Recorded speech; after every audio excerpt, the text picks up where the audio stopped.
Assalamualaikum warahmatullahi wabarakatuh. Selamat malam teman-teman semua. Jadi di sini kami dari kelompok 2 akan mempraktekkan salah satu karir di Bank Matematika sebagai dosen. Perkenalkan, saya Tiaura Putri sebagai dosen. Saya Alkita Quratul Amanah sebagai mahasiswa. Saya Ranti Ramadhani sebagai mahasiswa. Jadi dosen itu merupakan pekerjaan yang bergerak di bidang pendidikan khususnya untuk mahasiswa tingkat tinggi. Contohnya seperti kita ini. Adapun syarat-syarat menjadi dosen yaitu Syarat-syarat untuk menjadi dosen itu yang pastinya harus minimal S2 dan juga pastinya memiliki keterampilan untuk mengajar. Adapun tugas-tugas dosen yang mana dosen lakukan selain mengajar tentunya. Nah, pastinya dosen akan menyusun rencana pembelajaran yaitu RPS. Terus tentunya juga dosen yaitu mengajar mahasiswa, membimbing mahasiswa dan menyusun dan mengevaluasi pembelajaran. Jadi kita akan mulai kerja praktik kita. Oke, jadi di sini kita akan belajar tentang statistika non parametrik ya. Pertemuan kita kali ini membahas tentang distribusi chi kuadrat dan sifatnya. Yang mana distribusi chi kuadrat itu dia merupakan distribusi probabilitas teoritis yang asimetrik dan kontinu. Kurva chi square ini menunjukkan semakin besar derajat kebebasannya, maka akan menyerupai distribusi normal dan semakin landai. Bisa kalian tengok di kurvanya itu, kalau df-nya itu makin gede, dia semakin ada gelombangnya. Sedangkan untuk sifat-sifat distribusi kuadrat itu yang pertama itu asimetris. Yang mana itu dia asimetrisnya ke kanan tetapi tetap mendekati normal saat derajat kebebasan df-nya semakin besar. Yang kedua, nilainya itu selalu positif. Yang ketiga, derajat kebebasannya itu menentukan bentuk kurva. Kalau df-nya kecil, mengakibatkan kurvanya itu mencengnya ke kanan. Sedangkan untuk df-nya besar itu akan semakin simetris atau mendekati distribusi normal. Yang keempat, untuk mean, variansi, dan modusnya itu kalian bisa lihat mean itu sama dengan nilai df. Variansi populasinya itu sama dengan 2 dikali df, dan modusnya itu df dikurang 2 jika df-nya lebih besar atau sama dengan 2. Untuk additive property-nya itu, kalau kalian tambahin x1 itu sama dengan x kuadrat df1, dan x2-nya itu sama dengan x kuadrat df2, maka itu hasilnya x kuadrat df1 dengan df2-nya itu kita tambahin. Contohnya kalau df1-nya itu 1, df2-nya itu 2, jadi untuk penambahannya itu sama dengan jadinya df3, mereka berdua.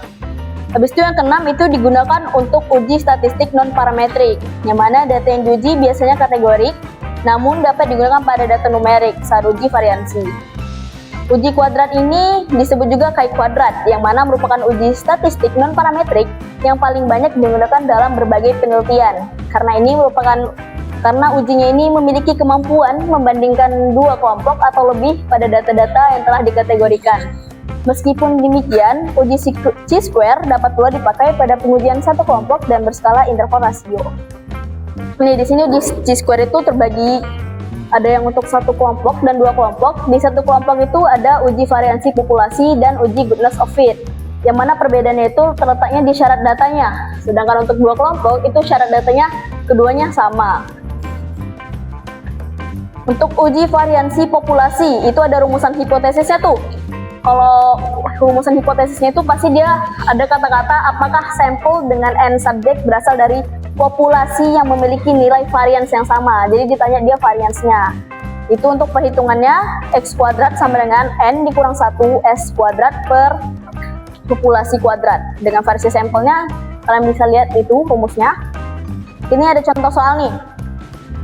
Sebuah brosur yang diterbitkan oleh perusahaan yang memproduksi baterai alat bantu pendengaran mengklaim bahwa rata-rata waktu hidup selama 7 jam dengan varians 5 jam. Seorang pelanggan menyatakan bahwa nilai varians yang tertulis pada brosur terlalu rendah.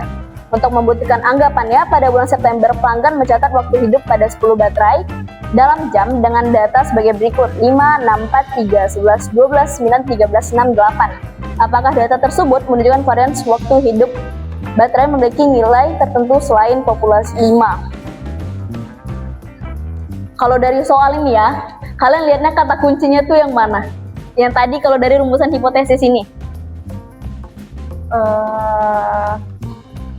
Apakah data tersebut menunjukkan varians waktu hidup baterai memiliki nilai tertentu selain Iya betul, jadi itu termasuk uji variansi populasi. Untuk contoh pengerjaannya seperti ini, kita nyari dulu variansi sampelnya karena dia nggak diketahui kan.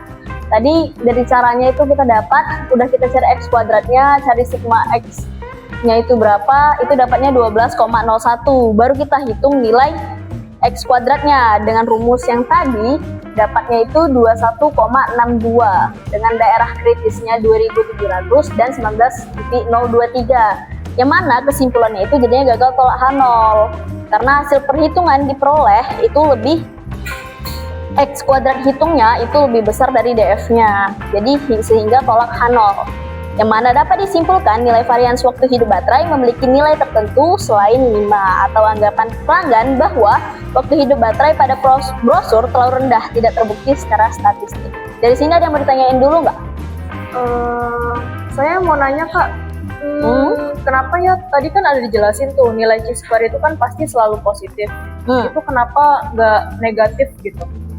Oke, pertanyaan bagus ya. Dari syaratnya tadi ini ya, nilainya selalu positif. Kenapa? Karena nilai chi-square ini tuh berasal dari perjumlahan kuadrat, yang mana hasil dari perjumlahan kuadrat itu selalu dia tuh selalu dari bilangan real, yang mana real itu selalu lebih besar dari 0, sehingga kalau nilai chi-square ini minimalnya itu paling kecil 0, jadi nggak bisa negatif. Ada lagi? Saya mau bertanya Kak, dalam uji chi-square dua arah, mengapa nilai harapan harus dihitung terlebih dahulu sebelum menghitung X2? Mengapa nilai harapan harus dihitung terlebih dahulu? Karena X kuadrat itu dihitung untuk membandingkan data yang diamati dengan nilai harapan, yaitu X kuadrat sama dengan sigma 0 kurang E kuadrat per E. Nanti kita belajar itu di rumusnya. Karena tanpa nilai harapan ini tidak ada dasar statistik untuk menilai apakah perbedaan yang terjadi karena kebetulan atau karena memang adanya hubungan nyata antar variabel. Gitu. Ada lagi? Ini kita lanjut ke contoh soal ya. Ini ada uji independensi dulu deh, yang mana rumusan hipotesisnya itu apakah terdapat hubungan pada dua variabel. Jadi dia kata kuncinya terdapat hubungan antara dua variabel ataupun saling independen, yang mana asumsi yang digunakan itu seluruh data dipilih secara acak dari populasi tertentu. Jumlah kategori untuk variabel pertama dan kedua ditentukan oleh peneliti sebelum pengambilan data, dan daerah kritis tetap menggunakan A karena tidak ada uji satu arah. Jadi independensi ini termasuk uji berapa arah di antara dua kelompok tadi ini. Berapa kelompok? Satu kelompok atau dua kelompok? Dua kelompok ya Bu? Iya betul. Ini ada contoh soalnya, ada yang bisa ngerjain nggak? Mau dong Kak. Oke, yang bisa ngerjain kita tambahin nilai keaktifan ya, adik-adik.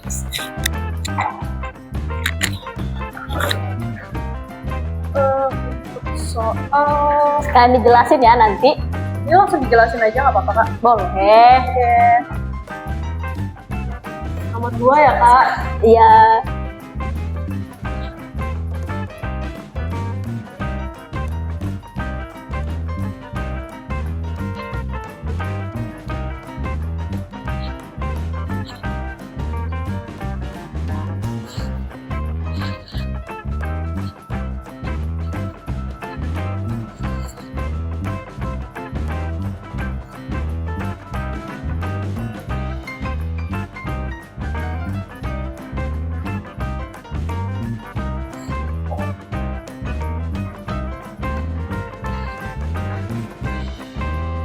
Untuk Ranti nih, ada soal. Nanti coba kerjain yang soal dari modul saya yang ini deh. Sorry. Coba difoto dulu. Nanti baru cari jawabannya ya. Sama lagi.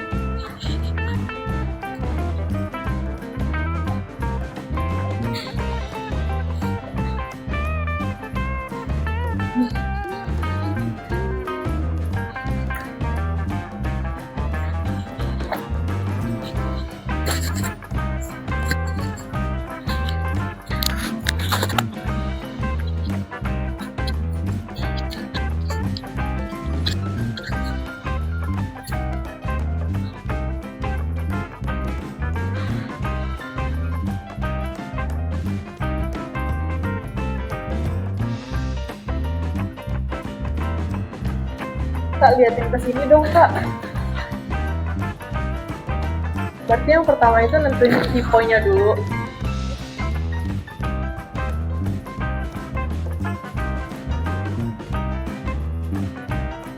Untuk hipotesisnya berdasarkan soal itu didapat H0-nya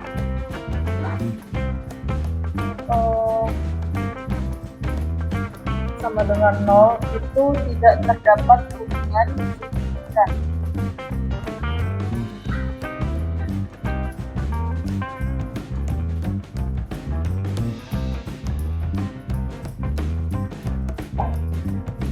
Terus untuk H1-nya itu terdapat hubungan signifikan.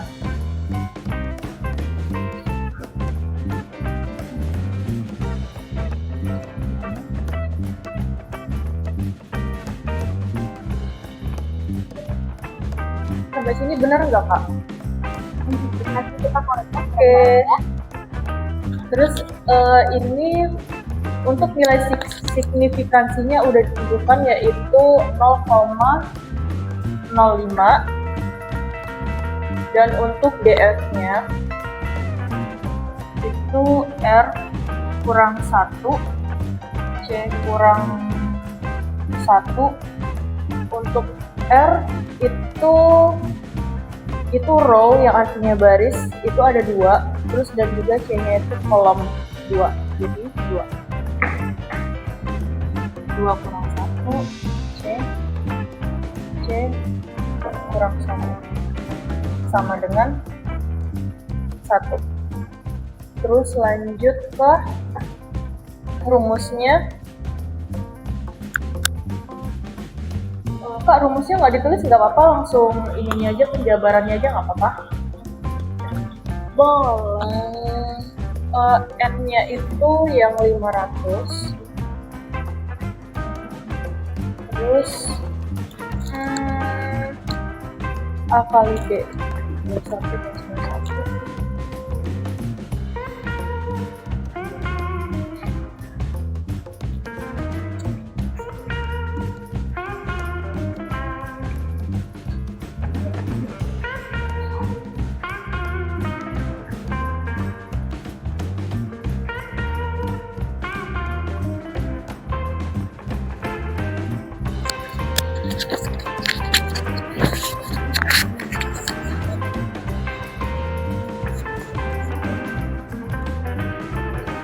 Nah, dari hasil perhitungan ini didapat 40,344. Nah, jadi diperoleh X hitungnya sama dengan 40,344. Itu kalau dilihat lebih kecil dari Kak, ini apa ya? Ini F hitung ya, Kak, atau apa sih? Itu X hitung. XDF-nya lebih besar.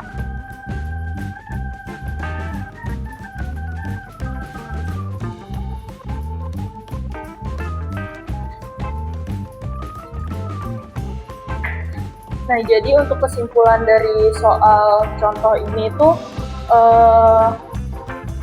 tolak H0. Jadi terdapat hubungan yang signifikan antara pengetahuan kelompok penyakit dengan jurusan. Oke, makasih Cite. Kita lihat jawaban tadi Alvita betul atau benar. Benar atau salah. Jadi solusinya dari pertama kita tentukan hipotesisnya dulu. Habis itu mencari nilai derajat kebebasan dengan nilai tabelnya A-nya 0,05. DF-nya tadi dapatnya 1 ya? 1, betul. Hasilnya 40,344 dengan disimpulkannya yaitu tolak H0. Terima kasih Alvita. Lanjut ke Ranti. Udah dapat jawabannya? Sudah, Bu. Sudah, Kak.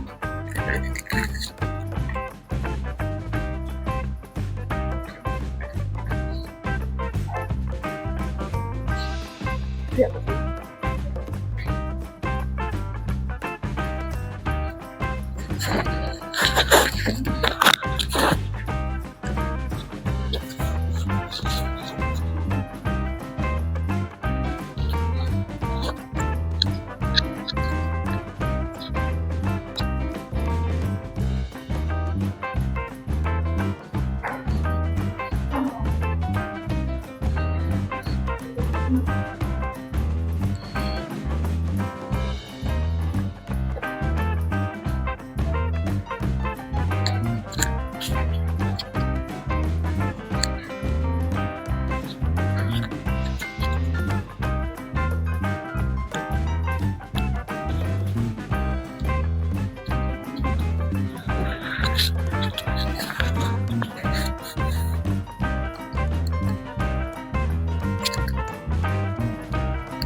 saya jelasin aja sekalian atau minggu aja Kak?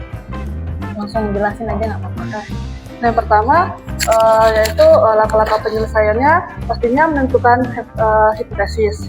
Nah, HANAL yaitu distribusi nilai siswa sesuai dengan yang diharapkan. Satu yaitu distribusi nilai siswa tidak sesuai dengan yang diharapkan. Nah, selanjutnya kita menghitung nilai harapan.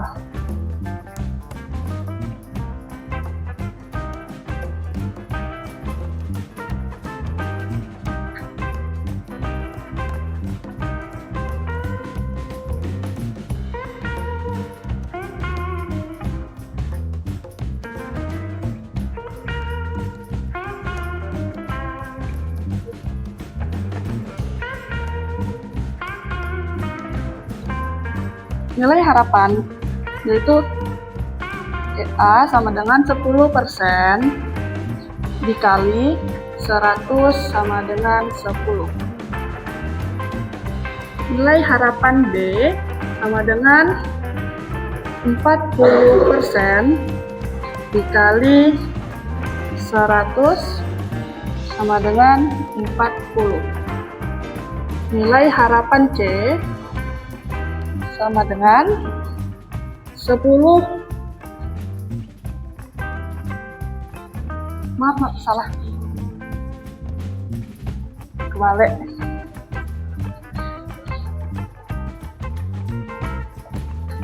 Nilai harapan B sama dengan 20% dikali 100 sama dengan 20.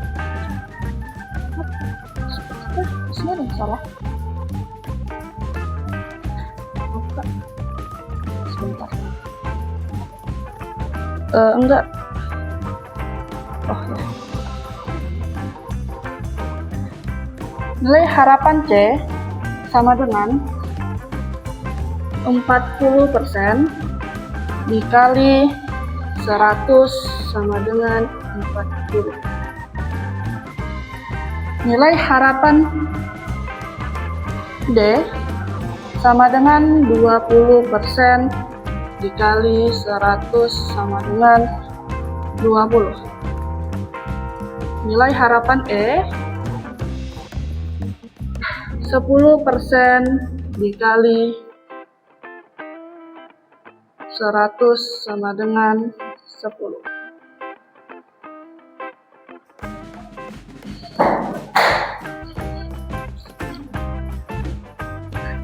Selanjutnya yaitu kita menghitung X2 yaitu chi-square dengan menggunakan rumus.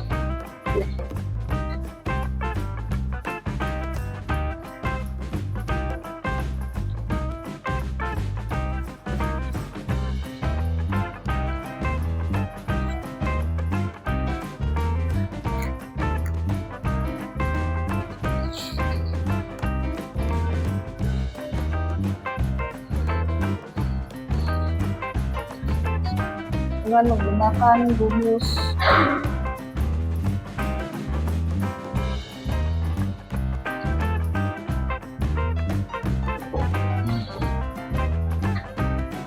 X2 sama dengan sigma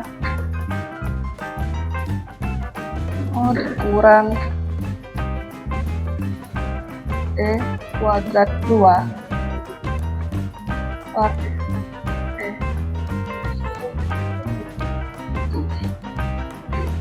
hitung tiap kategori.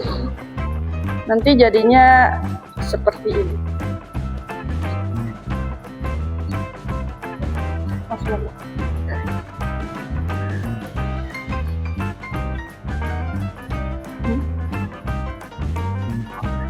Dikarenakan tintanya bisa sedikit,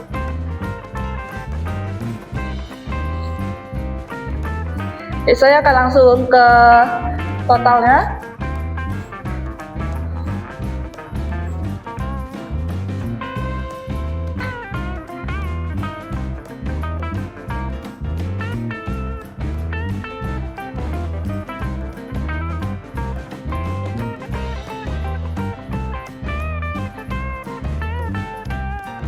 Selanjutnya derajat bebas.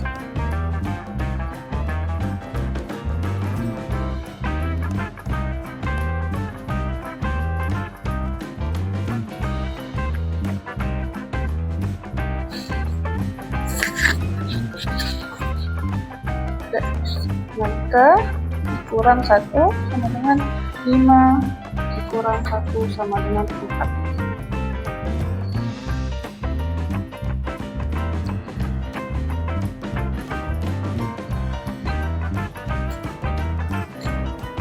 Nah, selanjutnya yaitu bandingkan dengan X2 tabel. Nilai kritis X2 tabel untuk di F yaitu 4 dan A 0,05 adalah 9,488. Karena X2 hitung yaitu 0,9